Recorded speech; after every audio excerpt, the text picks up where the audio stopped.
Welcome to the Grappling Rewind podcast. Welcome to this special episode of the Grappling Rewind podcast. This episode, we are live at ADCC 2022. We just got finished with the bracket reveal, and it was a couple hours ago. I'm your host, Maine, joined my co-host, Miranda. How you doing, Miranda? Pretty good. How are you? Doing pretty good. I've had a host of tech problems, so you are getting this live from the hotel here at the Luxor. At 1 o'clock Pacific time. At 1 o'clock in the morning, 4 a.m. our time. Yep. We have one microphone. I'm in the process of trying to get another microphone here in Vegas. If you have an XLR mic in Vegas, please let me know so we can hopefully have a couple of mics for tomorrow's show when we do day one. If you're new to the Grappling Rewind, we cover professional jiu-jitsu. We are here at the biggest, pretty much the biggest grappling event that's ever happened kind of in the history of on the professional side of the sport. I would say that, yeah. I think by no small margin. We saw the production ADCC. The Grappling Rewind team has been here in Vegas since technically Monday. Yeah. A bunch of people from our team and from the show did the Open. You did the Open. I did. ADCC Open. I refed the ADCC Open. That was awesome. I judged technically. You judged the ADCC. I judged the ADCC Open. It's great. We have a bunch of great stories that'll all probably happen on the episode after the finals episode for ADCC. So we're gonna have. That's where we're gonna put all of our That's hijinks. All the hijinks and ADCC stories. And all of us fitting in my bathroom watching me cut. Cutting weight. So, it's good but times. right now we are gonna get into the bracket reveal for ADCC 22. This is our first show of 3 live shows that we're gonna do here at ADCC. Day 1, we're gonna do brackets reveal. Tomorrow we are going to do a recap show of day 1, talking about the actual matches that took place, and then we're going to do a final show. These are the shows I've been looking forward to literally since ADCC 2019, and I am so excited. I think you all could tell how excited I was throughout the entirety of the week. We finally have them. Let's kick it off quick because it's already 4 a.m. our time. I want to get the show out tonight. It's 1 a.m. in the morning, and we've already been drinking. And we have to get up at like 6 or 7 in the morning tomorrow. Oh, fuck. I'm not waking up at 6 I'm waking up that early because I'm going to be there. I'm waking up right before we have to leave. I'm going to be there I'm going to look like a train wreck. It's gonna bright and early to go to ADCC Day 1 2022. First matchup, let's talk about the plus 99 kilogram division. We have Gordon Ryan taking on the European Trials winner, Henki Drusilla, in the first round. He's a lot larger than I expected him to be. Yeah, he's a big dude. And that's what we've talked about for some of the guys in 99 have talked about, like, he's a big dude. It's a tough ask. Yeah. Like for anyone to beat Gordon. Gordon is very comfortably the front seed. Yeah. We talked about it on our preview show a week ago or 2 weeks ago when we had all the odds for ADCC. Gordon Ryan is the only person in any bracket that is a favorite to win. Yes. Julissa has a tough go against him. Also on the same side of the bracket, we have Gordon Ryan's teammate. We have Big Dan Manasuri versus Victor Hugo in the first round. That's a really interesting stylistic matchup because Victor Hugo is another big guy that wants to play the bottom. So let's talk about. Do you think he's a bot? You think he normally? Hugo's a guy that has a really dynamic guard in a way that not a lot of heavyweights see. He's probably one of the more I think that might actually screw up Big Dan because Big Dan wants to sit to his butt. Dan has a game that is catered towards beating other big guys, and he wants the heel hooks on the big guys. For a guy like Victor Hugo that's so big, also so good at the leg lock game, I'm really curious to see kind of how that matches up. Let's talk about the rest of the matchups, and we can kind of go into some more depth here for day 1. We have Roberto Cyborg Abreu versus Heisen Rita. Really interesting kind of clash of the newer generation coming in versus Cyborg, the old veteran. There's a really interesting, if you see them side by side, because for the bracket reveals they did face-offs for everyone, and you could see the size difference between Cyborg and Heisen just for wingspan. Yeah. Cyborg did the big X with his hands, and Heisen had his arms outstretched, and the size difference was phenomenal. Heisen's also like a good 6 inches taller. I think easily 6 inches taller. Yeah. And that plays into his game really well. We also have an interesting piece. The only person of all 98 grapplers that didn't make it to bracket reveal was Gabriel Hosha. Yeah, and we don't know where the hell he was. And he's matched up against Souza. Yeah. I think that's... He looks... We feel like he's in Vegas. Yeah, he has pictures of him. We've seen pictures of him in Vegas. So. On Instagram, we saw pictures of him. He looks like he's in Vegas, and there was a big delay when they weren't sure who Rosa was going to face off against. And it's like, as of now, as of recording this show, Gabriel Hosha appears to be in. We know he made weight because he's above 99, so he doesn't have a weight limit, so we know it wasn't a weight cut problem. We haven't heard anything as of 1 a.m. right now in Vegas time of an injury reserve or anything else going on that's out of the ordinary. No. We understand You him do to know be that in. they all have injury reserves. Yeah. There's 2 injury. I know of it. There is at least 1 injury reserve. Yeah. It is division. public. Yeah. And I would not be surprised if they have 2 or 3 people ready to step in that they have already contacted and go, hey, you are on the short list for reserves for these divisions. So right now he's against Roosevelt Souza. On the other side of the bracket, and as we knew it was going to be, Felipe Panna goes up against Saunders in the first round. Yeah, I think On that side of the bracket, we also have Orlando Sanchez versus Max Jimenez. Orlando came in a very nice outfit this time around. He did. He came in in a sweatsuit. Yep, and With his big handlebar mustache. He's a lot smaller than we saw him in last ADCC. Yeah, I mean, you pretty couldn't really significant. tell in his outfit that he was wearing. Yeah. But through his pictures and watching his prep for ADCC, he has leaned himself down. Also on that side of the bracket, we have Nick Rodriguez versus Damon Ramos and Vinnie Mogiles versus John Hanson. Really interesting bracket. Like there's a lot to digest here. Let's just talk about the first rounds we're going to see tomorrow and potentially some second rounds. I think we both think that Gordon Ryan moves through on his side of the bracket. That's reasonable versus Henke. I don't know. You're not the biggest Gordon Ryan fan. I'm not gonna go against him, but I would like to see. You'd like to see the biggest upset. I would like to see in some ADCC. upsets. Yeah, I'd like to see some upsets. We have Victor Hugo versus Big Dan. We talked about this Yeah. when you kind of first previewed it. I think this is really interesting. I think Victor Hugo's experience versus a guy like Big Dan. Yeah, I think Victor Hugo is more kind of balanced. Yeah. We very much know what Big Dan is looking for and what he wants. I think Victor Hugo and his camp will have planned for that. That being said, Big Dan looks to be, I'd say, 50 to 80 pounds smaller than he looked on Who's Next. Yeah. If not even more. So I'm curious to see if he's changed his game plan, if maybe we're going to see more like a change of game than we saw on the Who's Number One or Who's Next, with him being that significantly kind of changed in size versus Victor Hugo. Cyborg versus Heisen. I want to go Cyborg here, but I want to go Cyborg here just for the experience. He's so comfortable in the rule set. We've seen him. But years we've also and years. we've seen, as I call him, Florida, do some crazy shit. He's got a really interesting build that I yeah. think throws a lot of guys off. I don't really think it'll throw Cyborg off. I think Cyborg has enough experience that he knows how to deal with something. Yeah, it's the question of like how will he be able to deal with Rita? Yeah. Is because Rita is so long, he's going to struggle getting in. Rita's pretty young for the division. Yeah.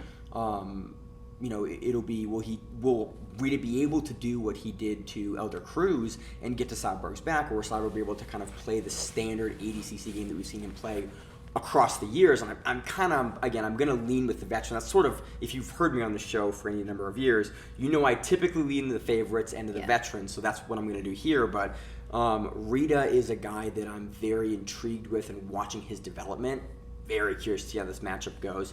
Other side of the bracket, I think we're both picking. Why are we going? No, we have Hosha. Jagger Hosha versus Roosevelt Souza.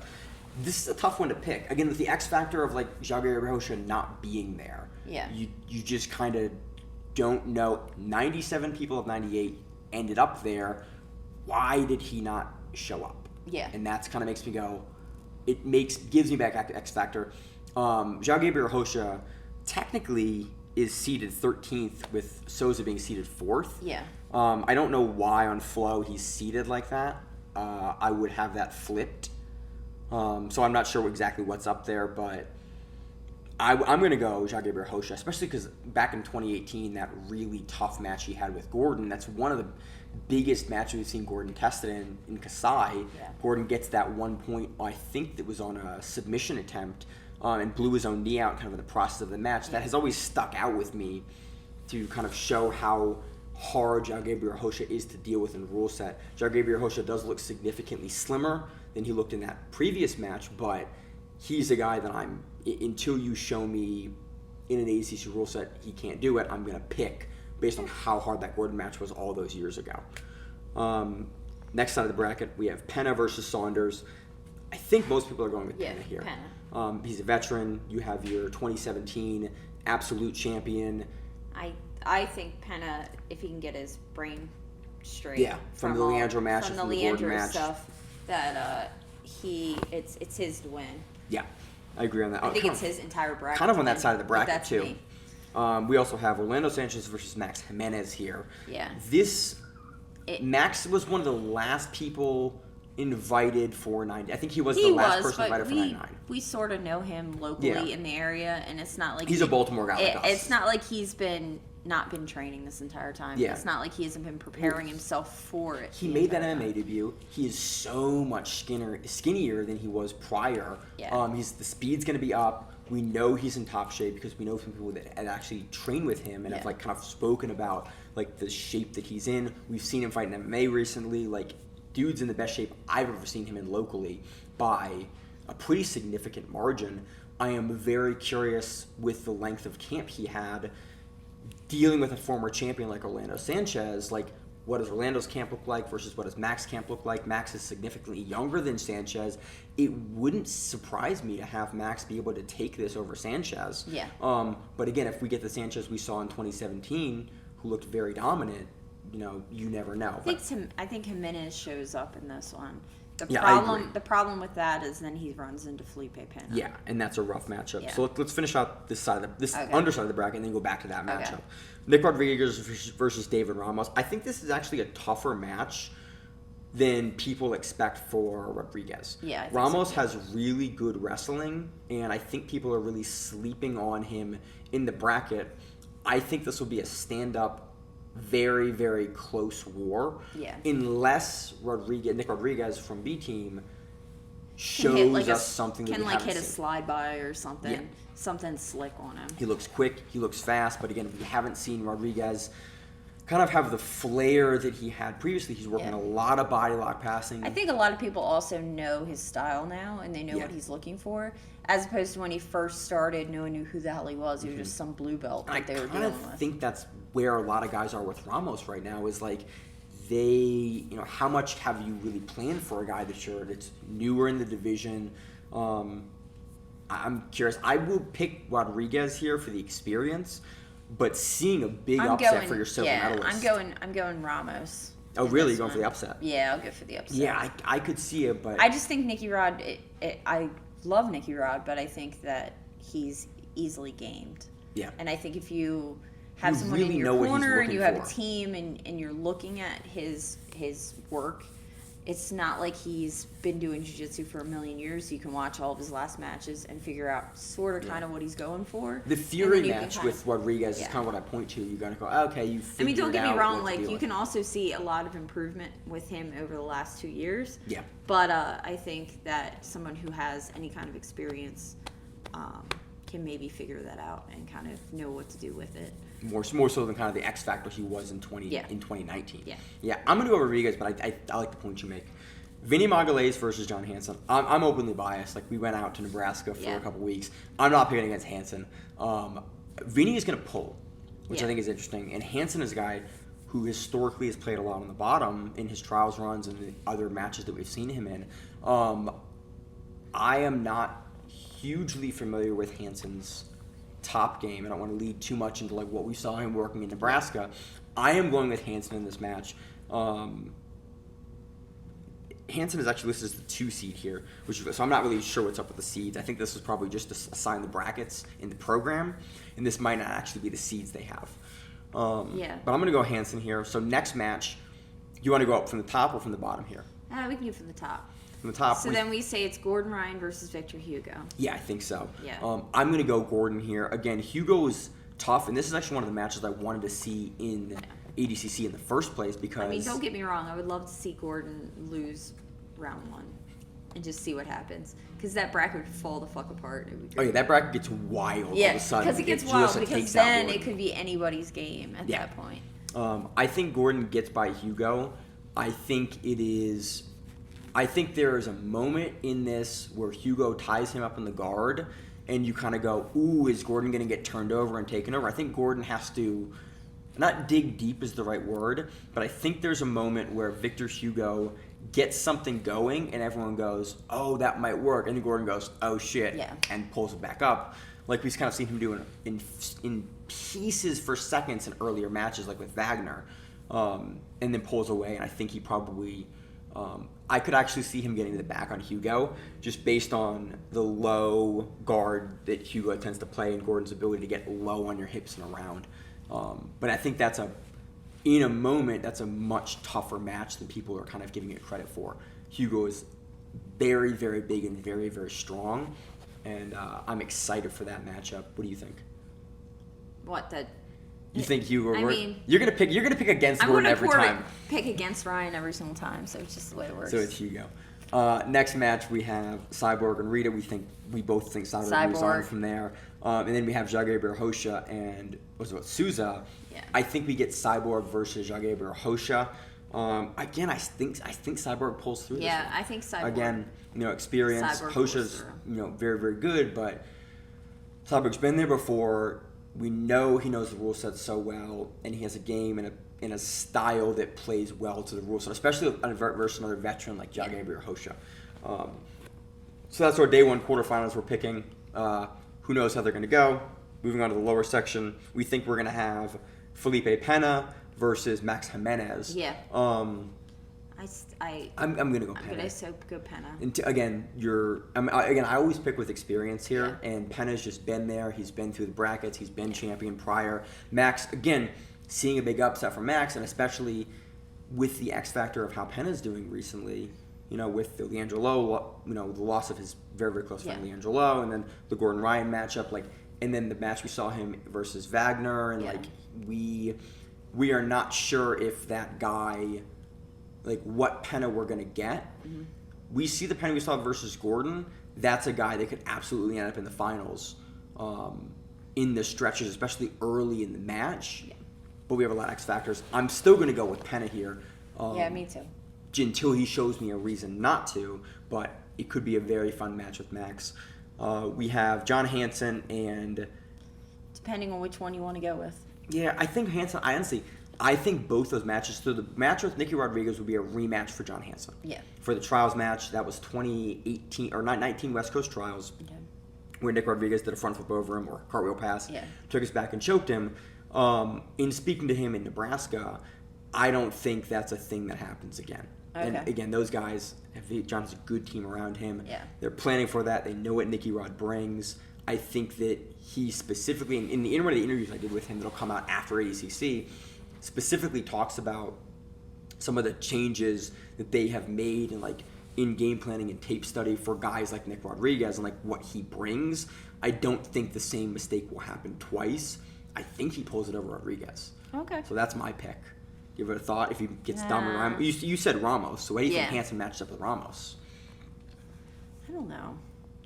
I truthfully haven't watched enough Hanson's matches to really tell you one way or another. Look, I'm big on Hanson. I know you're big on Hanson, so we'll go Hanson. But so that does it for Plus 99. Should be a really fun division early tomorrow morning. Let's move on to the under 99 kilogram division. Returning champion from the Plus 99, now moving down to under 99, taking on Owen Livesley, late replacement, replacing who dropped out of this division? You're asking at 1:18 a.m. in the morning after drinking and spending days in Vegas. Replacing Davi Ramos. Not Davi Ramos. No. That was Szynski. Yeah, I don't know who he's replacing, but we're just gonna go with it at this point. So Kind Duarte taking on Owen Livesley. Owen, again, 2013 Commonwealth Games gold place medal winner. We ran into him today. We as in you. Yes. I ran into him today. It was great. In the Luxor here. Yeah. I'm gonna pick Duarte. I think Owen is much more comparably sized to Duarte than I kind of thought, but he's definitely a little bit smaller than I had from seeing him online. A little bit smaller than I kind of had thought him to be. I can't bet against Owen, so I'm going Owen. I'm going Duarte. I'll go crazy You're going crazy 1 a.m. picks. Yeah, I am. Ride or die, man. If Miranda meets you in a hotel lobby, you get her pick. I think is what I'm learning. Pretty much. I'm gonna go Duarte. He's been there. He's been champion. Owen's coming in as a 16th seed. Was unable to win his European trials. Kind of has won the whole thing. I'm gonna go Duarte there, for those reasons Owen alone. with some crazy ass thing that no one expects. Wrestling. It's called wrestling. He's got better wrestling than pretty much everyone in this division. Like, him getting you down with wrestling is a very real possibility. He only needs to score 2. Duarte, and it's like one of those that everybody does. I can see that. And then I see And then he beats Cruz, and he gets into day 2. So next we have Petra Gaudio versus Elder Cruz. This is a weird one. Elder Cruz is young. He's making big improvements quickly. Gaudio, we very much know his game. It's good. It's solid. This is a toss-up. This is, again, an older, more experienced fighter versus a younger fighter. We've seen Elder Cruz versus Bodoni pretty recently. Yes, we did. That one, it was a Twisted Church, and Bodoni was able to take that over. Cruz was able to take that over Bodoni in a very close matchup. This is a tough one for me to pick. I think there'll be a lot of tough ones like this for me to pick, but do you have a specific thought on who goes through here? We've seen more from Cruz recently in the I think Elder Cruz pushes through. Any particular reason, or you just kind of got a gut feeling on it? I just got a gut feeling on it. All right. Next one, we got Rafael Lovato Jr. versus Petra Taponen, the trials winner for Europe. There was a lot of talking with the Lovato today. Yeah, Lovato talked to Mo for a while. He was talking to Mo for a while. I couldn't figure that out. And then he came down and was down at the bottom talking to a bunch of people. Yeah. I don't know what that was about, but I'm not sure either. I don't know if this is a tough one. This is a tough one to pick because Lovato, we just saw him have that match with Mogiles. Yeah, but I think there's a difference between Mogiles and our opponent. Yeah, and our Finnish gentleman. It's really tough for me to know where Lovato's at. He recently retired from the gi at Worlds after not the best performance we've seen from him. He also just had babies. I think Lovato takes it. I could see Lovato taking with this. experience and just. He's been to ADCC 2007. He's been around. He's been here forever. I think Lovato takes this. This being an upset for Taponen would surprise me a little bit. Yeah. But this is an upset I could see. I think it will surprise a lot of people because it really depends on what Lovato has had going on. He looks in great shape, but he always looks in great shape. I'm just curious with that recent Mogiles match. He's the opposite of Leandro Lowe. Leandro Lowe always looked like he was 45 years old. Yeah, and just and Lovato is 40 and looks like good. They're like the opposites. I'll go Lovato here, but I think it is much closer than a lot of people think. Next one we have another big X Factor, Paul Ardilla versus Vinicius Flor Tejera. I have to go for Ardilla. I know you gotta go. I gotta go for him. Lawyers stay together. Yeah, it's our people. We have to stay together. And I think if you can pull off something like he did for West Coast Trials. His West Coast Trials run makes me go Ardilla here. Yeah. If he looks like he did at West Coast Trials, then I think that he goes far. Again, it depends on how Tator looks. If he looks like he looked at Pans, he moves through. But this is who shows up. Yeah. If the Ardilla that shows that won Trials shows up here, I think Ardilla takes this. I think we get a better Ardilla. I think he comes even better than he was before. It wouldn't surprise me. Again, his training and how he does it, that's an exciting one. Next one, we have Craig Jones versus Joe Costa. Oh, we have to go Craig Jones. I'm going Craig Jones here. Yeah. He's familiar. He's up at 99. There's no weight cut now. I think he's comfortable. He was pictured smoking a blunt while Nicky Rod. Allegedly smoking a blunt. It looked like a blunt. Allegedly a blunt. While we are in Vegas, all's legal. Why Nicky Ryan was cutting weight to make his division. Looked very comfortable. Yeah, it's like if you fuckers were trying to eat while I was cutting weight, I would have killed you. Yeah, that's reasonable. I would have killed you. I'm going to go Craig Jones here. Craig Jones built for ADCC Jones. He is. I'm going him. And at least he gets 2 rounds down before he loses. I think we see a return to form. I think we see a return to Craig Jones' form in ADCC. Not the lazy Craig Jones. Not the lazy Craig Jones, the guy that's actively hunting, getting under you, and forcing to get under you. And I'm not saying that in a mean way. I'm just saying. No, just we have not seen an urgency from him in recent matches. I think we see that urgency back with him now, and I think he takes this match. And I think he takes it by sub. Next match we have Devontae Johnson versus Kyle Bame. Kyle Kyle is down now at under 99. Yeah. Devontae is under 99. Devontae and Kyle both look in phenomenal shape. Bame looks in the best shape we've ever seen him in. Looks smaller than we've ever seen him in. But Devontae's going to play on top and try to pass. Bame is going to pull and go to the bottom. Do you think that Devontae without Murillo? That's the we missed that. That's the factor that we have to. Well, after this we'll speak about the Murillo. We can talk about it now because he's not going to coach Devontae. Okay. Murillo Santana got banned lifetime from coaching and cornering at ADCC. And probably attending at that point. I don't know if attending, but I would assume. I don't know. We don't know yet. Why would you not cut him out of attending? I don't know. So Murillo Santana was involved in an altercation at the Open during the Absolute for men. I was I was judging on the mat next to all this happening. There was a big brawl that happened. We'll talk about it probably on the post show for ADCC. But right now, as of now, until we hear more, he's banned. You can read into it and look at all kind of the drama associated with that. There's some alleged situations. I don't want to get into any of it now because it's 1 a.m. and I want to get through brackets. But Murillo without Devontae will not be coaching his Unity people. Yeah, so that's a huge thing. So that's a factor, I think, for Devontae. With that, I'm super hot on Devontae. He looked really good at East Coast Trials. Yeah. Bame, we haven't seen a lot from. This is his last big grappling tournament before he makes the full shift to MMA. With that in mind, I kind of want to go Devontae. Okay. Even with the X factor, I think that Devontae, even without the coaching, is going to be the same dude that he was going to be. You hear Murillo's coaching, it's usually not significantly complex coaching. It's very calm and collected. But you can hear Murillo's voice out from anywhere. Yeah, I think Devontae with a guy like Junie in his corner, I think is in a very similar place with the information provided to him. He might not have the comfort, but I think he'll still be able to kind of enact the same game plan he was going to, even if Murillo's not in his corner. But I think that could be a close match. I'm going to go Kyle Bame. Okay. I don't think it's unreasonable to do that. Next match, we have Yuri Simões versus Luke Griffith. Yuri looks smaller. Luke Griffith looks fucking gigantic. Yeah, Luke looks huge. But he is relatively new. He's not. He's not. I don't think he's a black belt, right? He's a purple or brown. Yeah. I think he's a New Wave. He is as well. He is because he's the newest understudy to. Yeah. Or allegedly, he was the newest understudy to Gordon. Yeah. But it was but isn't that Big Dan? Right. Because Big Dan is kind of like a mini version of Gordon Ryan. Right. The question here, I think, is Yuri Simões. We saw his match on Fight to Win recently. Yeah. Did not look at a pace that we see in ADCC versus the bigger end, Roosevelt Souza. Yeah.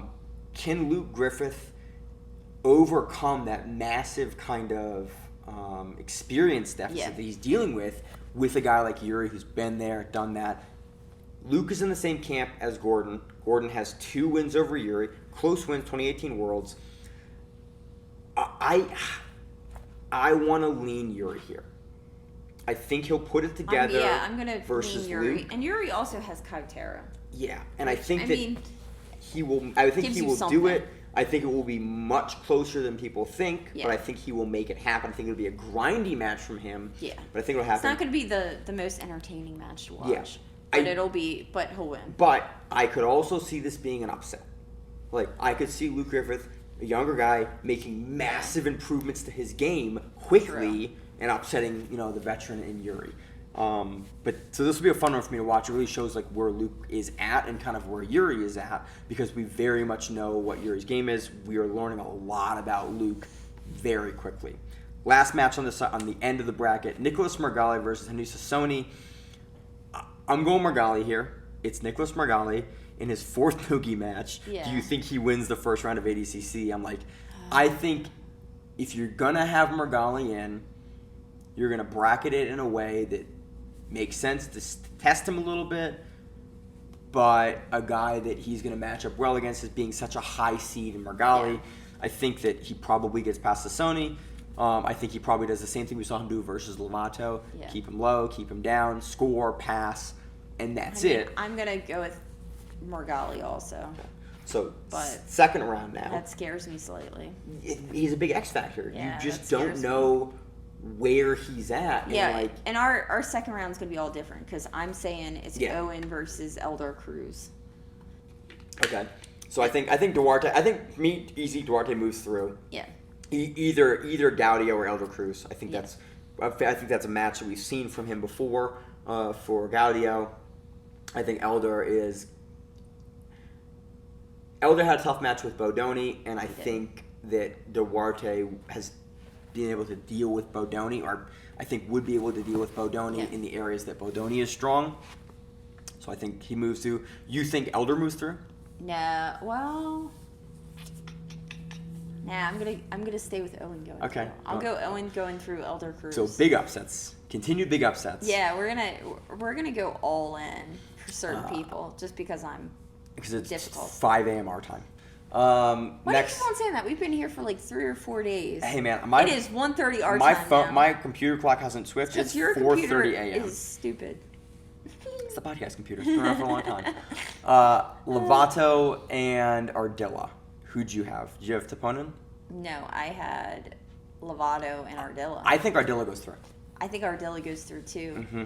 Even though I like Dad Lovato, but I think that Ardilla could beat Dad Lovato. I think the speed that Ardilla is going to put on Lovato is going to be able to keep for half of the match, and then Ardilla will be able to push and push and push and push and push and like get Lovato to a place where he can't fire at that speed that he needs to. Again, ADCC shorter matches. I just think that again, the dude that showed up at West Coast Trials shows up here. Yeah. Ardilla goes far. Other side of the bracket, I think it's Craig Jones versus whoever wins. Devontae or Kyle. Yeah, it doesn't really Craig matter. I think Craig takes both of them out. Yeah. I think either back or I think he's working on the wrestling. He's working on the leg. He's one of the best leg lockers in the sport. What it seems like if you stalk him is that he's doing a lot of foot sweeps too. Yeah. And I think he could easily foot sweep. I think Devontae or Kyle, he'll be able to foot sweep him over. I give this to Craig. I think this is either of these matchups play into Craig's game. Yeah. Craig is comfortable with the leg locks like Bame is. Craig is comfortable on the feet like Devontae is. And he's comfortable pulling if he has to. He's like comfortable he in all pulls the it, he's places fine. that those guys are going to be comfortable with. Next one we have I think we probably have Yuri versus Nicholas Margali. I think Margali takes that. I think Margali takes it. Yeah, because I don't think Yuri's going to engage the foot locks. And this is a standard. These both guys are going to do gi jiu-jitsu in no-gi. And I think Margali is the new young prodigy with the world champion titles recent. He's not really young. Good point. Yeah. I think he's like 26. Yeah, that's like middle-aged for a grappler. He's not. I'm like an old woman. And plus, grappler. in under 99. So I think Margali takes that and moves through. That does it for the quarterfinals. Moving on to the what are we at? Under 88 kilogram bracket. Yeah. Under 88 kilograms. Small. They go to the little one. All right. So under 88 kilograms, first round he is 28 years old. I was close.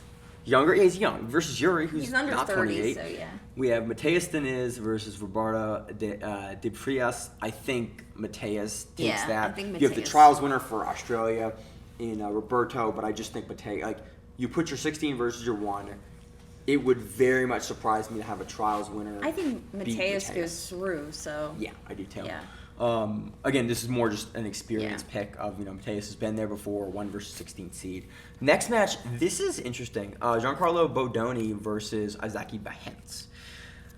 I don't think Bahens can guillotine him. I think I fucking go Bahens. Really? I go Bahens over Bodoni because Bodoni's just going to, post out on your neck and be stupid. And I think you think he's gonna play an outside game? Dude, fucking Bahens runs Dream Arts. You know how well they're doing. Yeah. How well all their guys are doing. You know what kind of camp he probably had with all those people. All the prodigy guys from Dream Art. That's a good point. I didn't really consider the camp he has around him. He has an amazing camp.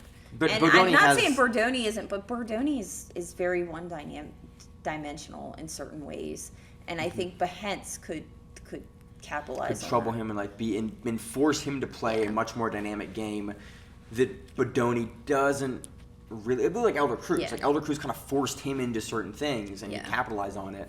and almost is more rote in the way that he likes to approach it. And that's kind of down to her style, like very rote, but Bahens can throw enough at him. That's a good point. I think Bodoni takes it. I think that camp only preps for ADCC and only that forever. So I think that they'll have a game plan specifically for Bahens. But I could see that style kind of matching up, and Bahens just being able to throw so much at him. And he takes it through. We go Sanji Ribeiro versus Ian O'Flanagan. Yeah, Owen O'Flanagan. And Owen O'Flanagan. I go Sanji. I go Sanji here. This is a tough matchup for Owen. Owen's impressed me recently. He's looked very good, especially on Grapple Fest and in the trials. We haven't seen as much from Sanji and Nogi. He was supposed to be. He's such an ADCC veteran. It's rough for me to pick against veterans like Sanji. Yeah. This is seeing an upset here wouldn't surprise me. Owen has been making big improvements, but I think Sanji still has it in the first round. Yeah. Next match we have this is Mason fucking Fowler fun one versus Alexander. Oh no, sorry, this is not the one I was talking about. Mason Fowler versus Alexander de Jesus. I think Fowler takes this. Yeah, Fowler is on my short list to medal this year. Yeah, I think Fowler gets through at least one to two. Especially with Kaio in his corner. Yeah. Especially with everything we've seen him, he looks stronger and faster than ever. Fowler has a nightmare matchup for anyone at ADCC. You can look at his 2019 matches with Craig Jones, and that dude is a nightmare in the world set and has only gotten, I think, significantly better in the last 3 years. Yes, definitely. We move on to Lucas Hulk Barbosa versus Santirli Ilias. Yeah. Finish winner, trials winner. I go Hulk. I go Hulk. He's been there. Basically, if Hulk doesn't run into Gordon in 2019, Hulk takes that. I think Hulk is the same dude. I think he's also made improvements. He is in MMA. He is a little bit smaller, but I think he's probably going to be quicker as a result. He recently cut to 170. Yeah. He didn't look diminished today. He looked in good spirits when I saw him walking about. I think he's going to be quick in a way that we haven't seen him. Even in the last ADCC, he looked bigger. Like the picture with Gaudio, he looked bigger. He looks cut down. I think he's going to leverage his speed here in this matchup, and we're going to see him continue to do that through the bracket here. Yeah. And he takes this one. This is a rough matchup for Hinger. We have Josh Hinger and Ty Rotolo. So Josh Hinger coached Ty because he was the coach of the kids program when Ty and Cade were part of it for years. I think the student beats the teacher here. I unfortunately think the student beats the teacher. I love some Josh Hinger, but I think Ty. He's looked so good. That world championship run he made in the gi, put on the gi, almost beat Michael Gaudio, who's been much more in the gi recently. You look at how Ty looked against Gary Tonin at 1FC. It's the Darce game, the jump over game, his wrestling has looked good. The videos coming out of that camp, he's with Agazar and Majid, everything is set up from we've seen Ty to perform well. Yeah, unless Ty does something really, really stupid and leaves his head hanging. Yeah, and Hinger can finish anyone in the world with that guillotine. I just think that Ty has watched Hinger play his game for literally his entire life. Yeah. He knows Ty knows what he has to do to beat Hinger. Yeah. Unless you get a weird matchup where it's the student can't pull the trigger against the coach. Yeah. But we've also seen Ty fight his own brother. Yeah. And win. And go balls to the wall against and go as hard as he possibly could against Cade in the Brown Belt World Championship finals. Yeah. I don't think that's a problem for Ty mentally. Yeah. I think he moves through. But then second round we get Hulk versus Ty. So that's interesting. Yeah. So we'll talk about that in a second here. Next matchup we have Wagner Hosha versus Isaac Michel. Yeah, B team. I honestly I go Wagner. I go Wagner here too. Wagner he looked good against Pena. Yeah, only because I think Isaac's still new. Isaac's still new. I think he will be faster because Wagner's going up in weight. Wagner is Wagner's 40 right now. Yeah. Isaac is, I think, mid-20s. Yeah. We saw Isaac versus Kyle Chambers at who's next. He couldn't sub Kyle Chambers. I think Wagner is substantially world-class level, above Chambers. Just medaling at ADCC 2019. I just don't. I think that Michel will struggle to put. He will not be able to put Wagner away, and Wagner will be able to capitalize on knowledge. And just being able to play to the rule set, and the veteran savvy will come out. Again, seeing Michel make the changes wouldn't surprise me. B team again only focusing on this, but this is a tough matchup for Michel. I think Wagner moves through just on the experience, and because Wagner's been so focused on ADCC versus Michel was focused on who's next for a long time. And he even talked about it. He was going to have to change his training for ADCC.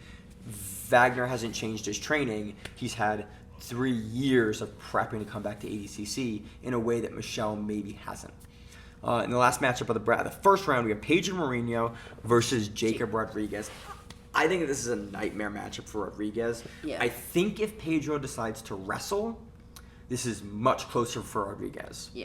But I think Pedro will kind of spin circles around Jacob Rodriguez. I think Rodriguez is probably he's definitely a better traditional wrestler than Mourinho, but I think that Mourinho can do what Couch did to Rodriguez. That's sort of as simple as it gets. I know, hey, this is what Jacob Couch did. Even if you pull, you force him into your guard, and then he's a black belt in Pedro is also jiu-jitsu. super dynamic. And he can he can move to another position, and he can attack. I think he's similar in speed to Rodriguez. I think that there's... But I think Rodriguez is still too green. He's still green. He's still too green to this whole I think, thing, and I think Mourinho is able to capitalize on that. Let's want to come back to the beginning of the bracket, or okay. So it would be Mateus versus. You said Behance, I said Giancarlo Bodoni. I think Mateus goes through both. Yeah, I think so too. I think Mateus is so strong in the rule set. Again, Bodoni, the guys at New Wave have been definitely planning on how to beat Mateus. And Gordon did beat Mateus, but I don't know if Bodoni can replicate. I don't think Bodoni can replicate what Gordon did to Mateus Diniz. No. I think Mateus Diniz is astonishingly hard to deal with. Again, he has just taken over the gym in New York for Marcelo Garcia. I'm not sure how much additional workload and pressure. At the times I've went up there, he was training. He wasn't running the. Okay. He wasn't running the gym. So that kind of answered that question. He wasn't the one that was in charge. Well, I mean, he may be in charge of everything, but it wasn't like he was the one that was, teaching classes and making sure everything was taken care of. He was training still. He was still training, and he was with Ruan Ivarenga. Yeah, Ruan Ivarenga. And a couple other gentlemen that were of similar size. Yeah. And they were definitely training. I think this quadrant gets taken by Diniz, I think comfortably, unfortunately, to those guys that are unfortunate enough to match up with him in the first round. He's so strong in the rule set, and he showed us that in 2019. Next side, we have... Sanji versus Fowler. I think Fowler takes this. I think Fowler over Sanji.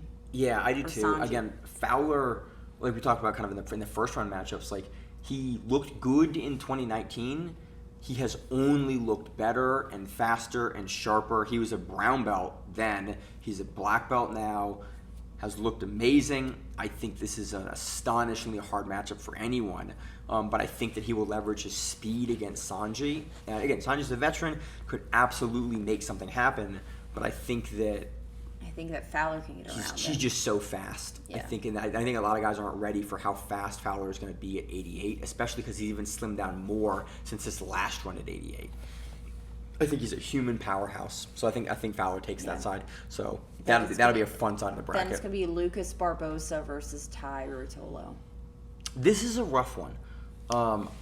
Because I mean, I kind of want to go Ty. I want to go Barbosa. Any reason?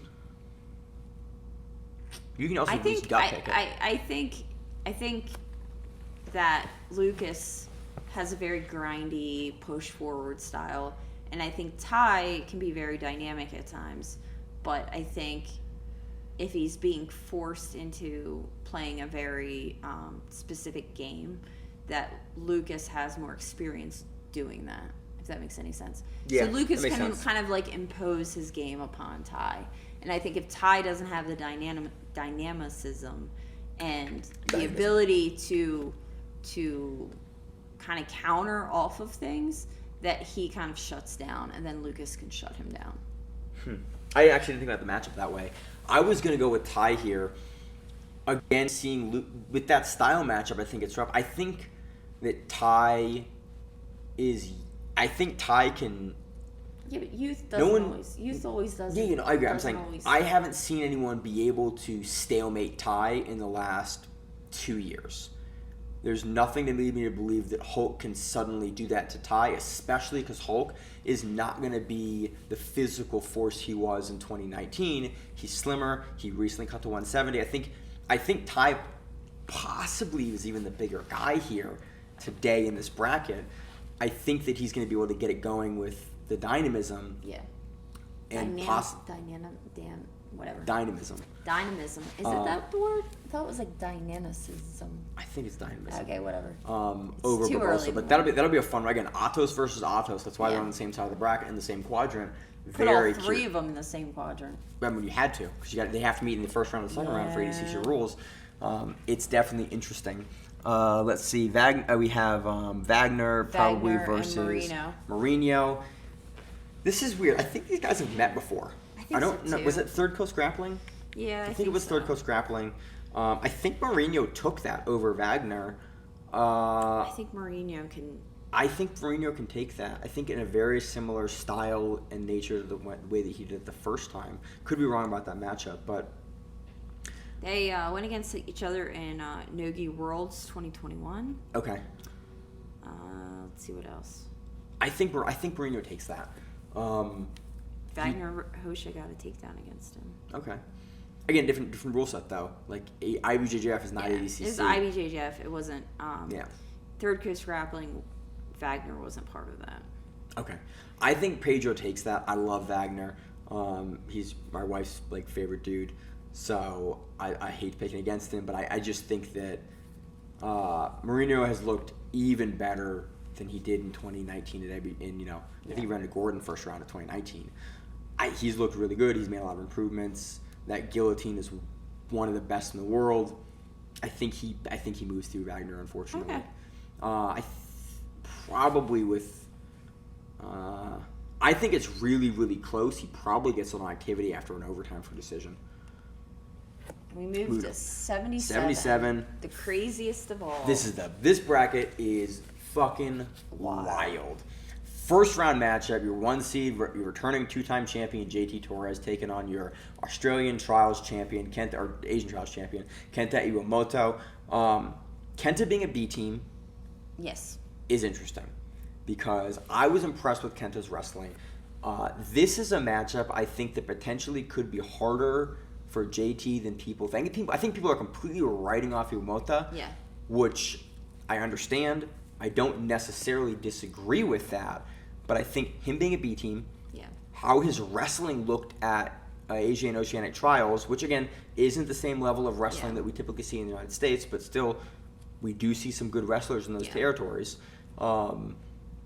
Torres, we know, is going to wrestle you. We know inside or outside trip you, get you down for points. We know he plays a really good dynamic game in the same way that Kenta Iwamoto does. And we haven't really seen a lot of JT lately. Yep, and that's the big X factor. Is how does he look? But I think he can still. I think he still wins against Kenta. I think that this is either so two ways. Either JT does JT stuff and goes through Kenta, or this is weirdly close, and Kenta can keep it on the feet and force JT to wrestle in a weird way because the B team guys have prepared him to do that. He's made big improvements in jumps. Again, his wrestling really stuck out in the finals of Trials. I'm very curious to see how he clashes with JT there. This is a dark horse matchup if Kenta can do it. It's obviously you pick JT here as your multiple-time returning champion, but Iwamoto is a bigger X factor than people think. I think. Okay, then we go. Tommy Langacker versus Pj Bartch. Holy shit. I'm going Bartch. I'm going PJ. Personally, I've watched PJ. For the last couple months, make a lot of improvements and get a snap down game that was ridiculous at that what was it, submission only or Submission on the Shore. It's on the whatever. It's Shore. not Submission on the Shore. It's the other organization that runs Yeah. with Submission on the Shore. Sub-only series. Sub-only 5. series, yeah. That Yeah. He looked amazing He looked there. phenomenal. We just saw Langacker versus Canuto, though. And again, it was another... They've fought each other before, but Langacker was able to take another pretty dominant victory over Langacker's Canuto. fashion sense.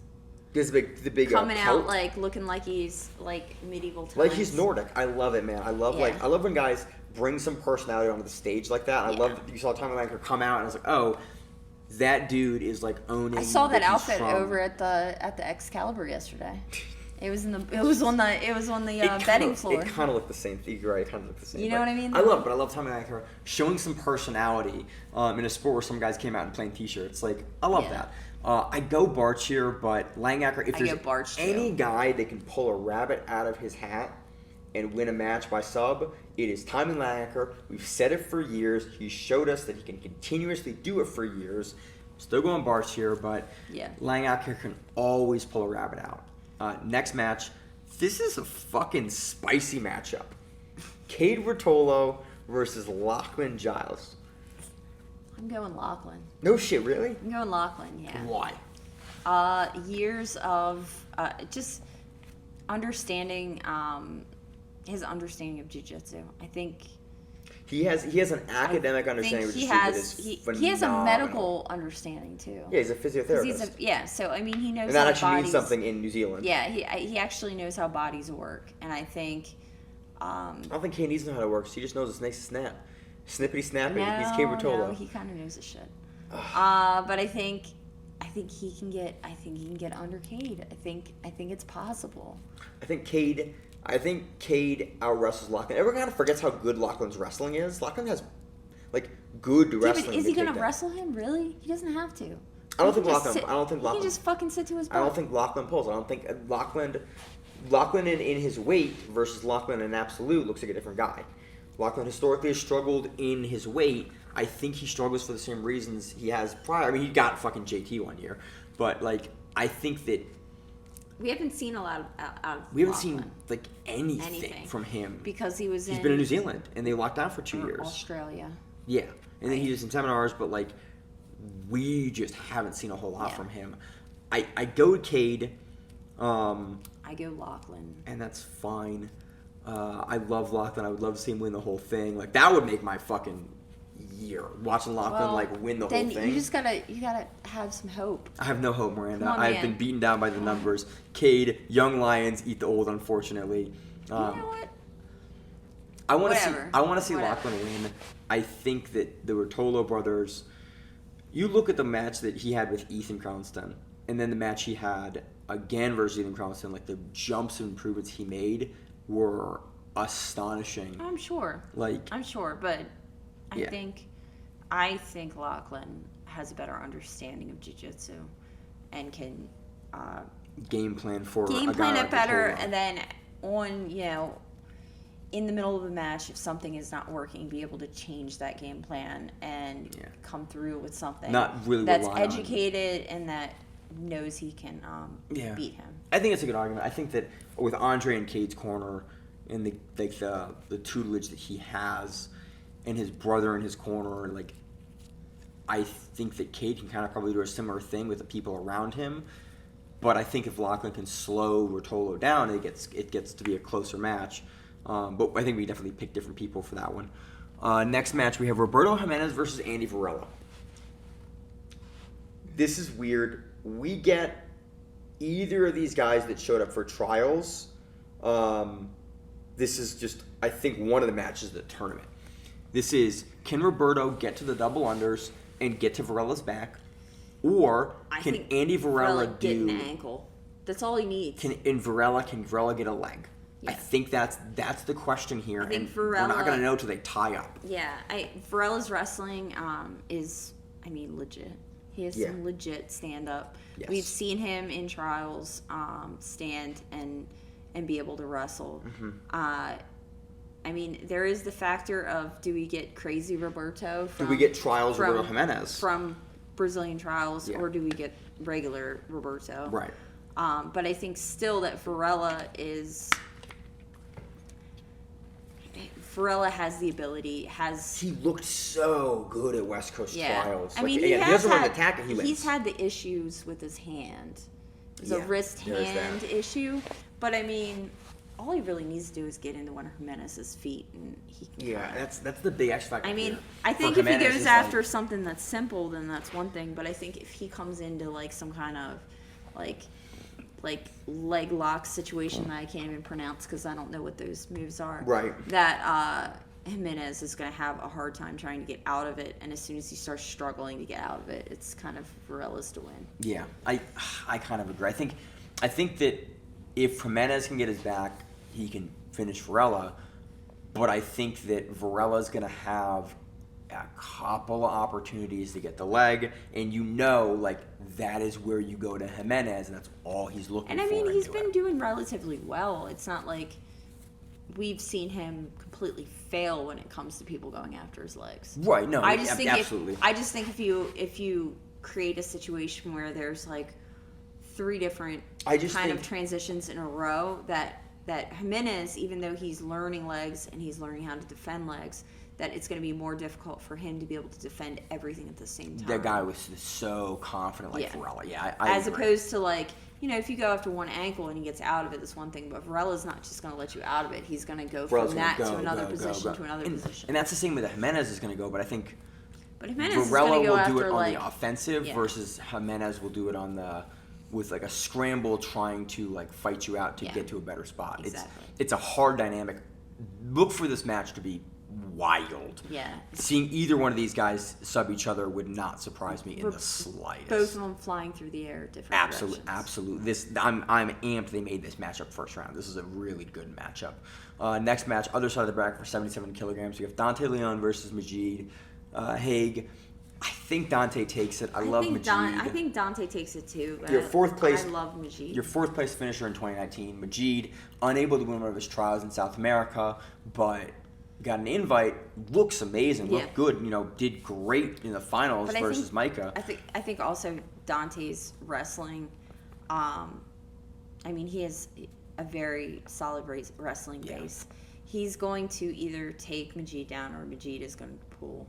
Yeah, and then it's just going to be. I mean, we're so high on Michael Gavao, and Dante had a really, really close, arguably winning match versus. Yeah. You can score that either way. Versus Michael Gavao, I think that Michael Gavao beat Majid by sub in a very short period, less than a minute. Yeah. I think it's not quite a similar dynamic, but I think that the areas that Dante is strong match up poorly with Majid. We've also listened to enough interviews, or at least I have, that Majid kind of goes into matches, he does what he wants. Yeah. Like, he's not really a planner. It's not like he's going to be like, oh, this is Dante, and this is what I'm going to do. Right. He's going to go and play his game, see what it feels, and I think that's a really hard way to approach a tournament like ADCC. And I think it's really hard to approach Dante Leon like that. Yeah, no, I agree. It's like, because you have to, I think he's a guy you have to specifically, like, I have to do this here, and like, I think it's a stylistic nightmare matchup for Majid. Yeah. And again, Majid is still very, very dangerous in a lot of places, but I think Dante's been there with guys like that, and you'll be able to plan to effectively be able to deal with him. Next match, we have William Tackett and Mateusz Kaczynski. Late replacement, Polish Mateusz, as we call him on the show. Yes, we call him Polish Mateusz. I think Tackett takes it. I think Mateusz is preparing. I like Polish Mateusz, but William Tackett's a lot to deal with. And that is... Yeah, and on top of it, his brother just won the Absolute. Yeah, so his training partner is his brother. And he's hot. That like that invigorated him midweek. Like, he's got his own stuff going on, but like to then watch your brother win a major $5,000 cash prize at the ADCC Open, the event you're going to go to, brings him up. I mean, maybe we have Polish Mateusz come in and try to go after his legs, and we learn what Tackett really... what kind of defenses he really has. Yeah, we've seen defenses, though. But I think William Tackett has the ability to defend. That West Coast Trials run was just phenomenal. He has a gas tank that's ridiculous. Yeah. Because you remember that Third Coast grappling match that's like 60 minutes, maybe? That was his brother. That was Andrew. I thought it was William, because that was before Andrew became a big... They were both at the same time, and I always forget which one. Like, I'm looking it up, the longest 3G match ever. I think it was Andrew. But regardless, we're both picking William Tackett. Because it was him and Damian Anderson. Yeah. Next match we have Michael Galvao versus Oliver Taza. We're both picking Michael Galvao with the big caveat. Michael Galvao is a was young... Andrew. Yeah, I thought so. Look at him. Look at me pulling stuff out of 5 a.m. in my head. Damn. Didn't know that. Michael Galvao versus Oliver Taza. Young Brazilians and leg lock defense. A tale of oldest time. Oliver Taza. I think Micah Galvao he gets to his wins back. this match very quickly. I think he gets to his back and submits him. But can Oliver Taza do the thing he's really good at, which is that knee bar or that outside heel hook? I think Micah Galvao will let the shit break. I think he I would think too. he's one of those people that hey, I'm just gonna let this shit break and go with it. That's the only X factor is young Brazilian guys training out of Brazil primarily. I mean, don't get me and wrong. Leg lock defense. If Oliver Taza busts Micah's knee and then Micah still wins, then Micah's got to go into the next match hurt, and that would be a horrible. Yeah. Okay. So next match kills him. Nicky Ryan and Renato Canuto. Yeah. That's gonna be some wild shit. This right is there. a weird one because I love Renato Canuto because we love him. You never know. Exciting. You never know what the fuck that guy's gonna do. You know he's gonna be exciting. Yeah. He's gonna be crazy as fuck all over the place. Dude, I was mad side for Bouncing him off the and walls. him at Leon. Kasai in Dallas. That's always a wild matchup with Canuto. Yeah. I love seeing it. He did have a recent match with Tommy Langacker that didn't go his way at 1FC, where Langacker performed very well against him. I think that Langacker and Nicky Ryan kind of, weirdly enough, play a similar enough game in a similar same way. Where Nicky Ryan we haven't seen much of lately. We don't know. We really don't know what he's gonna look like. That's the question is what does Nicky Ryan look like? What does he look like with tattoos now and at 77 kilograms? Teaching stand up. Yeah, he was teaching wrestling classes at B Team. I was watching videos. So I mean, I think I'm gonna go Canuto, but I'm going Canuto just for the fact that Canuto is. We've seen him frequently. We've seen him active working. as fuck, and he's just going to be all over the place. And I don't know if Nicky has the ability to slow him down and capitalize on it. Can Nicky pull a heel hook or wrestle him? I don't know. I think that this is a really tough match for both guys. We just haven't seen a ton of Nicky Ryan recently. I think, honestly, this looks very similar to the Pj Bartch match we saw with Nicky Ryan. Yeah. But Canuto doesn't wrestle up from the bottom in the same way that Bartch does. No, but Canuto will just jump on your head. Yeah. All of a sudden, and I think that Nicky Ryan is really hard to sub.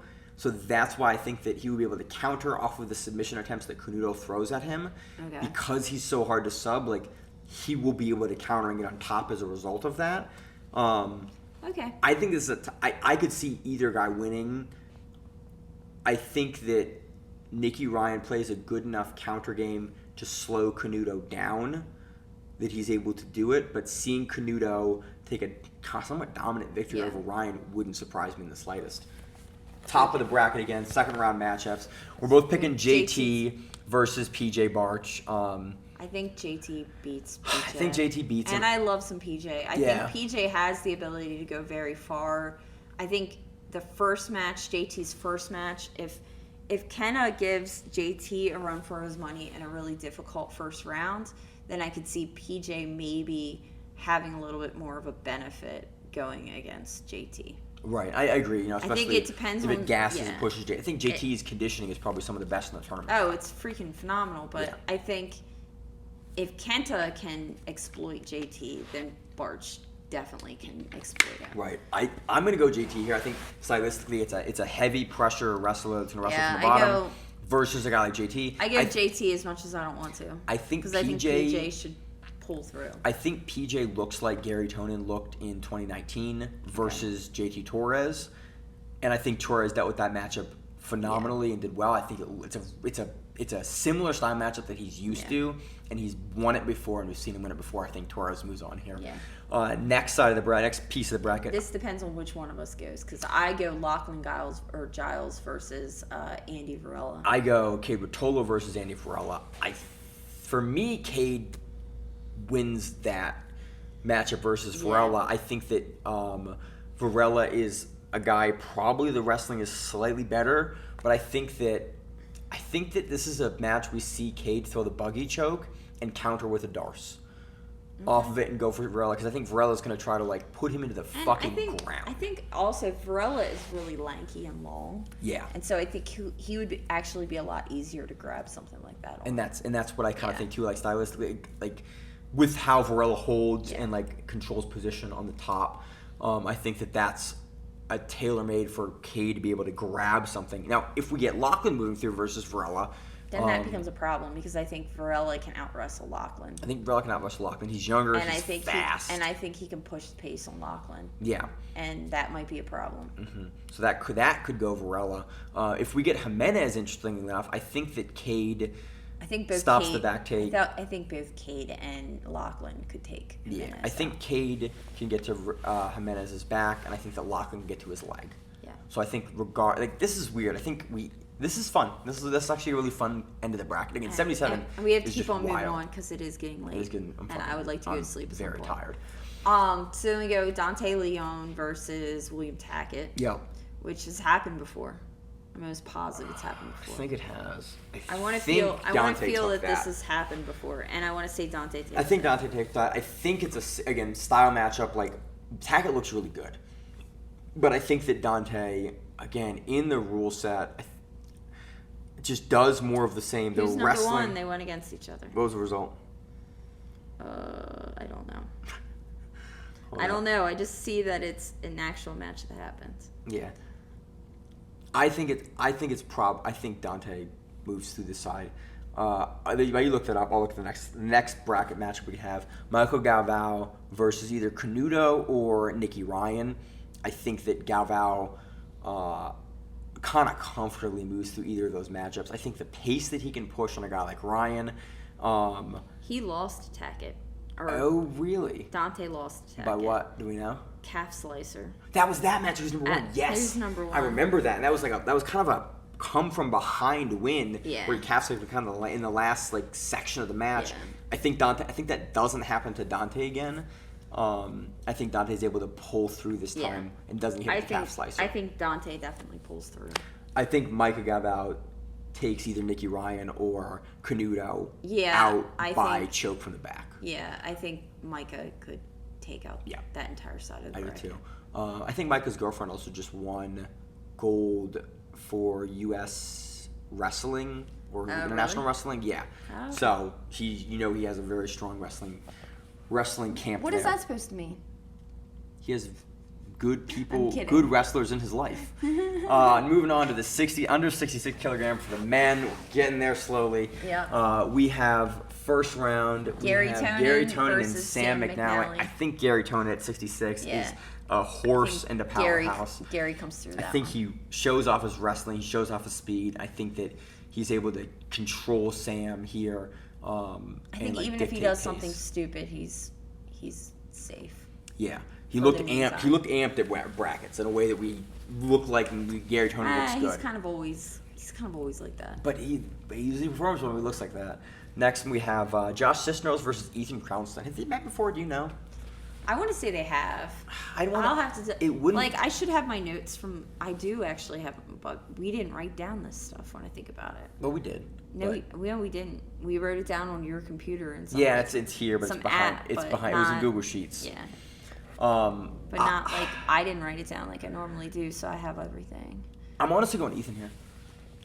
Ethan looks like a shredded. Ethan looks next level in a way that we've never seen him look, and I think that if Ethan performs as good as he looks with that kind of camp and that kind of like, it does not look like they've team behind him, I think that he's able to out wrestle Josh Cisneros. Yeah, it doesn't look like he has met him before. Again, Cisneros looked really good against Krikorian recently, but I think that Krellenstein has beat Krikorian, again, a couple of years ago, but I think that that's a rough matchup for Cisneros. I think the Krellenstein that we're getting now is a completely different animal. Yeah, and that's kind of what I'm banking on. But at the same time, being as cut as he was, it makes me wonder what the weight cut is doing. Late in the tournament, late in the matchup, because how does Josh fare? He has to weigh in every day at 66. And I don't know how taxing that will be to Ethan, because Ethan looks freaking shredded. He looks drained a little bit, too. So I think he has that's a he big has that factor. non-sponginess about him. I think that's a huge factor here. I think that late in the match favors Cisneros, but I think early in the match, Ethan could potentially put up some points on the board in the no points into the points section early to maybe have I'm gonna go points win. Cisneros. I'll go Cisneros. Okay, I'm gonna go Cronstone on that one. Yeah. Next we have Cole Abate versus Fabricio Andre. It's an interesting one. So right there. we saw, we talked about it a little at dinner with the team.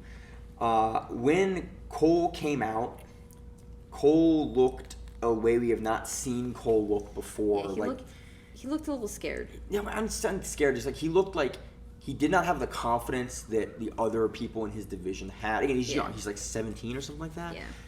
But the matchup is like, oh, this is the real thing. We're here. We're doing it. Fabricio Andre looked confident, looked comfortable. I think that neither win here would surprise me. Cole, again, how Cole looked at brackets makes me kind of go, ooh, I kind of want to pick Andre here, just because Cole didn't look ready at brackets. And I hate to not have a stylistic answer and a reason for making a pick, but that kind of stood out to me 30 feet away from him I also on the floor. think that Fabricio's passing is phenomenal. Yeah. And I think Cole, being a newer, younger competitor, I don't know if he has all the answers to the passing strategy that Fabricio is going to put up. That's a top level back. I think probably at AOJ he does, but it's how often can you sustain that under duress in a high when you're going to get 3 or 4 like different passes over and over thrown at you, are you going to be able to counter each pass with the perfectly every time at that level? With the perfect way to counter that passing style. I kind of want to go for It's going to be interesting, and especially if he is a little hesitant. I mean, that's putting more the only more kind of wind in his sails. Is Fabricio's sails. Mendez brothers fully support Abate, and they see something special in that dude. It makes me kind of wondering, okay, well, if you see something and you guys know how to produce progeny and champion, that for me is a kind of the Andre Galval factor of that means heavy. I think this is close. I'm gonna go Andre, basically just on how Cole looked at brackets. I agree. Next match we have Diogo Race versus Ash Williams. I'm gonna go Ash here. Yeah, I'm going Ash Williams. Diogo is a little smaller for the division. Ash looked amazing versus Krikorian. The leg locks, the passing, everything. Yeah. I think he'll probably pathway to Diego's legs, and I think he'll try to go for subs, and I think that he will win a decision or a submission over Diogo Race. Yeah. Based on that Gravelfest match we saw recently with Krikorian that we were so impressed with him on. Next match we have Kennedy Maciel, silver medalist, versus Gio Martinez. I think Kenny does it. Yeah. I think he does it on points. I think Kennedy does it. I think Gio is amazingly hard to put away, but Gio's going to be on his back, either by pull or I think Kennedy can probably get him down, and then either put points up or just force Gio into a defensive game off his back and keep initiative and win a decision in overtime. I agree. On that. I agree. Next one, we got Keith Krikorian versus Diego Oliveira, Pato. Yeah.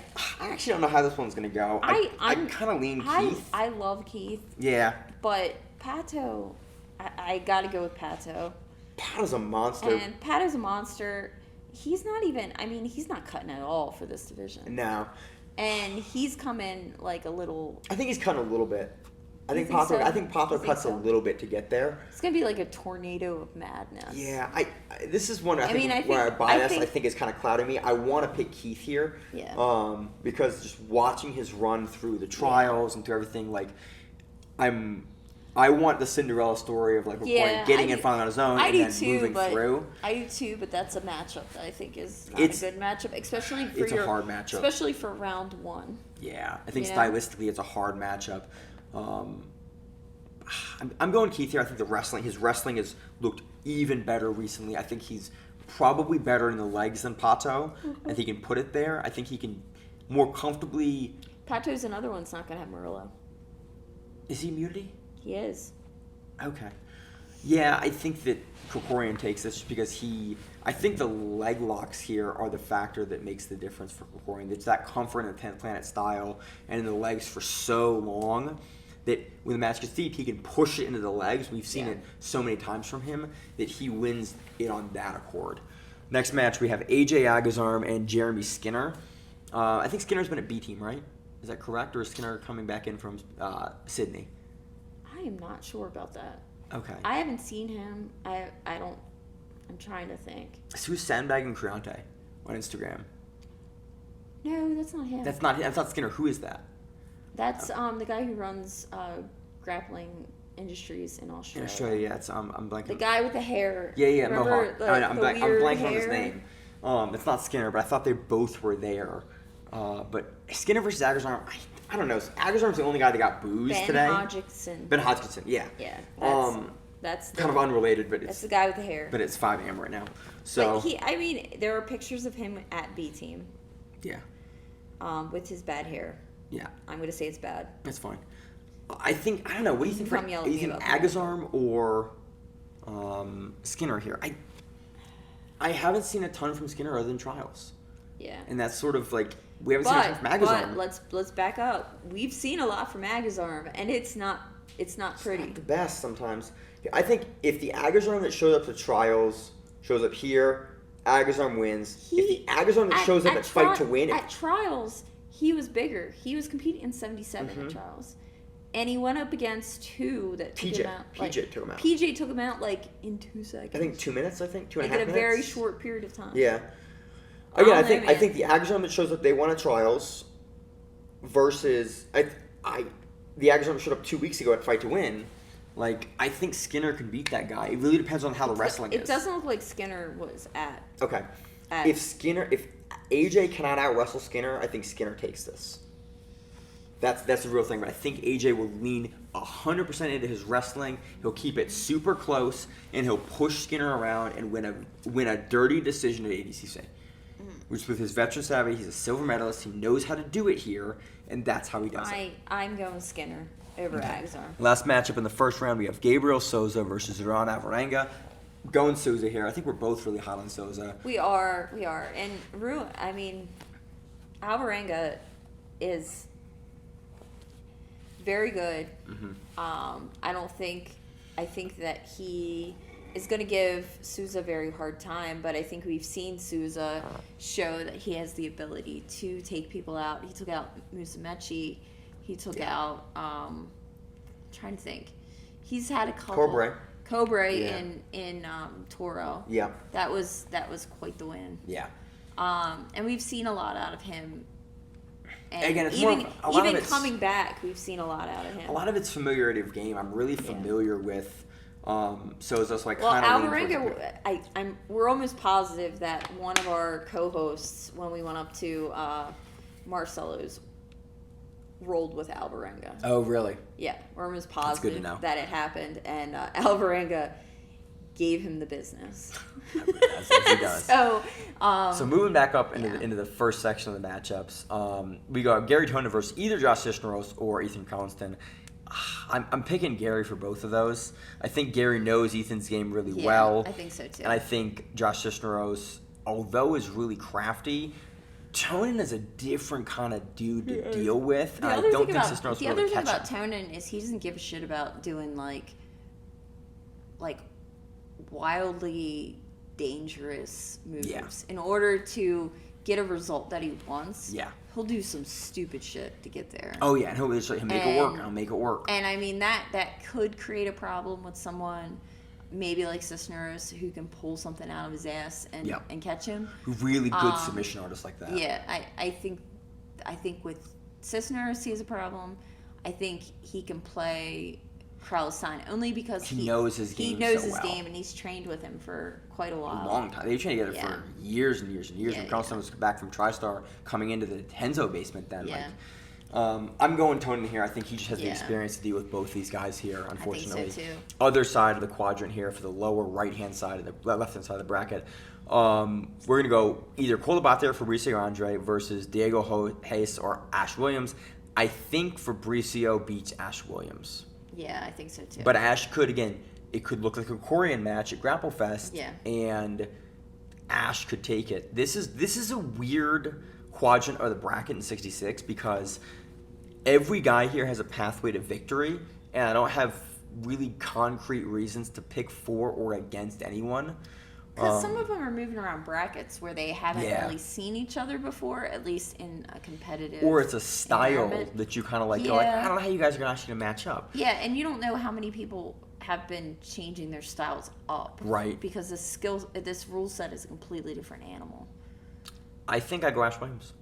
I'm gonna go Ash. Yeah. I think it's an upset. I think Fabricio is probably the favorite here. Yeah, I think I go Ash.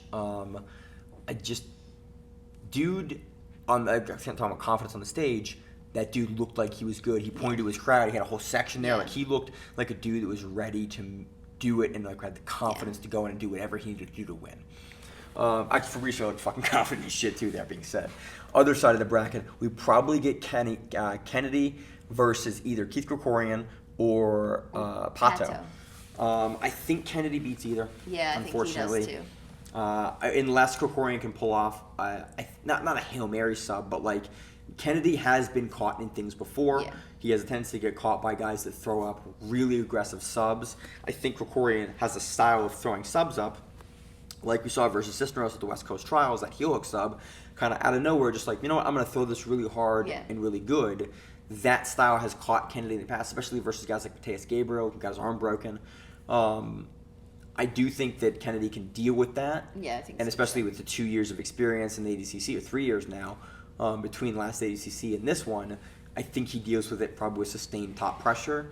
Kennedy also has his dad in his He also has his dad in his corner, which is I Cobrinha Sr., Yeah, which is a I big mean- X factor. Yeah. Next side, AJ or Jeremy. Again, I think we Yeah. both picked opposite for that. And then Gabriel Souza versus Joanna Vanessa. I kind of think Gabriel Souza wins this quadrant of the Yeah, bracket. I think day he one. does too. I think Gabriel has the ability to pass both of those. Yeah, I agree. So that does it for 66 kilograms. It's moving on to The ladies. the ladies. Which we have to Other go way. back. Oh, it's No, the opposite. this Okay. way. Let's move on to under 60 kilograms. We have first round Bianca Basilio This is a versus weird- Julia Meli. Sort of a weird bracket. Like, this is an interesting Yeah, bracket. we have a lot of people that have met each other before. Yeah. I think Bianca has a win over Julia. I think that goes through here Yeah. again. Next one, we have Elvira Carpenin versus Brie St. Marie. I think Brianna Brianna takes St. this. Marie takes Her it. wrestling has looked phenomenal. And I think her submission game. Yeah. Elvira, we have the one match where she went against Brittany Mm-hmm. at Subversive. Was it Subversive or was it that submission? No, it was Subversive because it Okay. was the team thing. Yeah, okay. So that was the only time I've seen Elvira recently, besides maybe her trials run, right? No, Elvira got invited. Oh, she got was invited. So fourth yeah, place. that was the only time I've seen her. Yeah. then. I've been And I Brianne think- St. Marie, everyone that we've talked to a lot of people Yeah. that are super hot on her game and like her development that have kind of really swayed me to go Yeah. to picking her high. Like a bunch of people we've talked to have her as a dark horse for the division. Yeah. Which is like, and people that I respect their opinion of, it's like, okay, well, I'm gonna weigh that heavily, and I think she gets past Carpenin. Carpenin's been there a bunch of times before, and I think she's been at least two, if not three ADCCs. But I think Brianne St. Marie with the wrestling gets it done here. Other side of the bracket, we have Fionn Davies versus Adele Florentino. Davies has looked Yeah, I think otherworldly recently, looked phenomenal. Her run, she's at Essential Jiu-Jitsu with JT Torres now. I think Fionn gets it done. I think she does it in probably dominating fashion. You trained with Fionn recently, and she looked very, very good, if I recall. She did. So next we have Bia Mesquita and Maisa Bastos. Again, Maisa Unity without Murillo in her corner. Suddenly, not been ADCC before. The other issue we have here is Bastos is significantly smaller than Mosquita. Yeah, and And Mosquito Mosquita looks, came out looking like... dude, Mosquito looked bricked up. And I she went was like, freaking... whoa. Yeah, she looked... She looked giant, muscular, and angry. And Yeah. like she's making And 60. she always looks kind of angry to begin with, but I mean, but she had a certain kind of anger about her. more in shape than I have ever seen her look by a significant margin. And I'm going, oh, you're taking it that seriously? Yeah. Like, you're pissed you lost last time?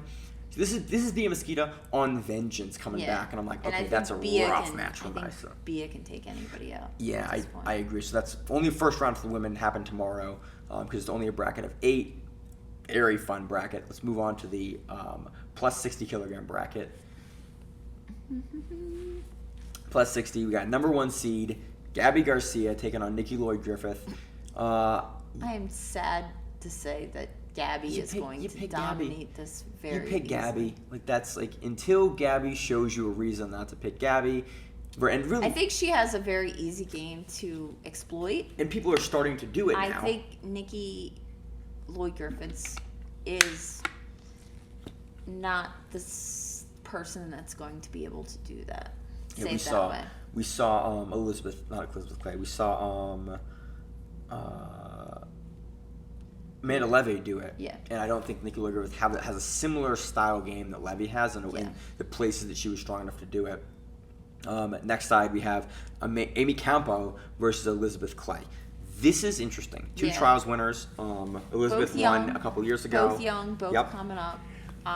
Both looking phenomenal shape at brackets. I don't know. We interviewed Campo at West Coast Trials after her win. I've interviewed Clay. Actually, I've not technically, like, for the show interviewed Clay, but I've talked to Clay at length about her game, about the change in her game. This, for me, is a toss-up. Yeah. Can Elizabeth Clay get underneath Campo and work the leg lock games that she wants to work, or can Campo out-wrestle and play a top game on Clay and stifle that for Clay? That will be, I think, the dynamic of the matchup. We've seen people be able to do that before, but yes. But most of the people that stifle Clay are significantly larger. Yeah, and Campo, I think, is a little bigger than Clay. Yeah, but not significantly. But not significant. I think she probably has 15 pounds on Clay, especially because Clay, I think, has slimmed down significantly coming into this ADCC. But she does have the experience in ADCC before. She's won trials. She's been there before. I'm going to go Campo. I'm going to go Campo, too. She impressed me a ton at West Coast Trials. Yeah. Clay gets in as a late replacement into the bracket. I'm going to go Campo here. She impressed me at West Coast Trials. Yeah. Next match, we have Rafael Geddes versus Elfira Cristondoso. I've been super hot on Geddes for a long time. I'm going to go Geddes under Atos. I'm going Geddes because she's a beast. Yeah. She really is. She just imposes herself, and I don't know the other girl's game very well. That's to be serious. And I don't know if she's met someone like the brick wall that is Geddes. Mm-hmm. Last match we have the preview. Kendall Rusling give me your last name again. What? Rusing? Kind of like the wine. I know. I will get it during ADCC. It's hell or high water. I think the wine has an L in it. Really, 5 years of the show, I need to get her name. She's ranked like number 3 in the world, or 2 in the world, depending on who you look at. Kendall versus Joanna Vanessa. I think Kendall takes this. Yeah, I think the wrestling, the top game, the judo, all of that are on point, are tailor-made to the ADCC rule set. I think that Jarda has an incredibly tough task against her for Kendall, but I think Kendall gets it done. She won East Coast Trials, which is not the women's qualifier for ADCC. I think she gets it done, and that does it for our bracket first day, our bracket preview for what we think first day is going to go. This will come out. You will hear it probably after some of these matches occur. Yeah. And so who knows if we got this shit right, if we don't have this shit right, if we've just been drinking too much. Who knows? Who knows? So, do you have anything other kind of closing thoughts, or do you want to adjourn and get this out? If you see us out, say hi. Yeah, say hi. Like, absolutely. I love talking to you. And then explain to us why you're saying hi to us. Because if you just randomly say hi to me, I might look at you like you have 20 hands. I love it. I've had a bunch of people this weekend already come up and like, hey, love the show. I'm like, that's fucking wild. Like, it's real people. It's not just people on the internet. And you get like a, I got like a random I love you or I like you, whatever. Yeah, you're a good host. And I was like, wow, okay, thanks. It's super this. It's just the wildest thing ever because like we don't do a whole lot of travel for the show, and it's awesome to like have someone just like, hey, love the show. I'm like, you're like a real person not like just a download number on like what metrics we have. We have a couple fans. We have a couple fans cool. that reach out. And it's just awesome to see people in person. Like on the show. Really appreciate you listening. I'm gonna go to bed. I'm gonna spend the next 2 hours editing. Let everyone else go to sleep. Yeah. And then we're gonna hit it early in the morning, and I cannot wait to it. As always in the show, I'm your host, Maine, with the host Miranda. And we got the Grappling Rewind show, Matt, where it is. Stay safe. If you like the show, please consider sharing it on Facebook with the folks at your gym. It's the best way that we grow the show, and we really appreciate it. You can reach out to us on email. We also have Instagram. We have Facebook. We have Twitter. We have Google+. Until that shuts down. We have a website. If you have an event you would like to have us cover, please let us know. If you have a name, like most people do, and you'd like to have us stop butchering it, let us know. Reach out to us. The show is also available on YouTube, Spotify, in addition to iTunes and every other podcast service. We very much appreciate your time, and thank you.